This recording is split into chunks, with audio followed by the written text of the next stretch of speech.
was started at Betsy Plank's alma mater, the University of Alabama.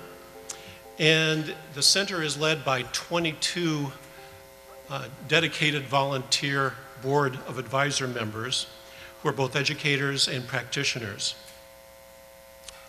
We have a variety of programs that we have instituted in the short 7 years that we've been in existence. These include awards and recognition programs, scholarships. We do speaker programs where we engage students with practitioners, publications, scholarly journals and papers, workshops and symposia. We also have research grants, and several in this room have been recipients of them over time. And we have a collection of histories and papers of leaders in the field. So this summit is really being held in honor of Betsy Plank.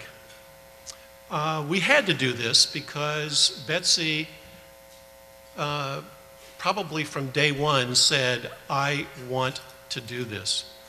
At the very outset, in our first discussions about setting up the Plank Center, she said she wanted a special symposium that would bring practitioners and educators together to discuss the importance of leadership in our field.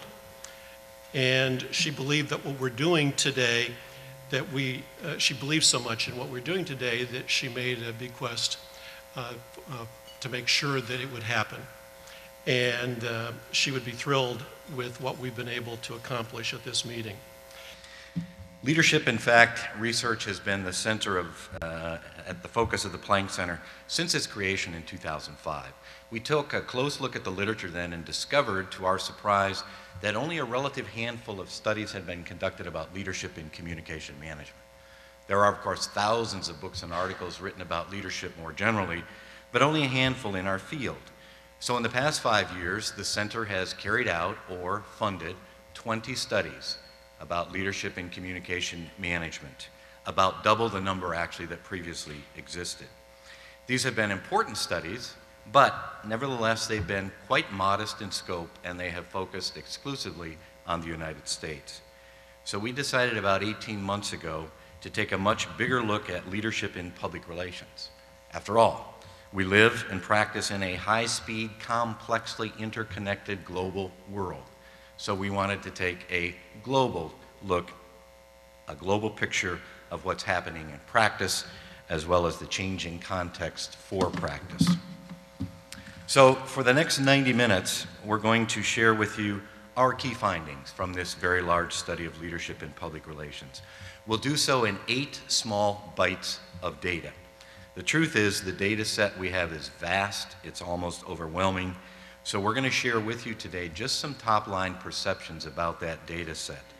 Each country and region in the study has completed or is completing a very comprehensive report of research findings in that country or region, and those will be rolling out in the coming months. Presenting the findings, however, and Ron suggested this, is really only part of a larger purpose, and that is to try to begin a national dialogue about leadership in our field, leadership for today and especially for tomorrow. The 5 questions that are listed here are the research questions that guided our work in this study. Understanding issues is important because, in fact, they provide the context for practice.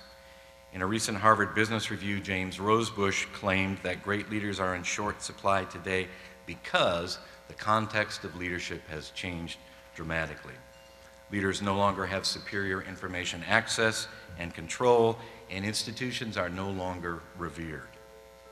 So we wanted to closely examine issues in the field to better understand context, to learn how those issues affect practice, and how specifically they affect dimensions of leadership. And in addition, we just wanted to capture the insights of diverse professionals, which hasn't been done to any great extent in our field.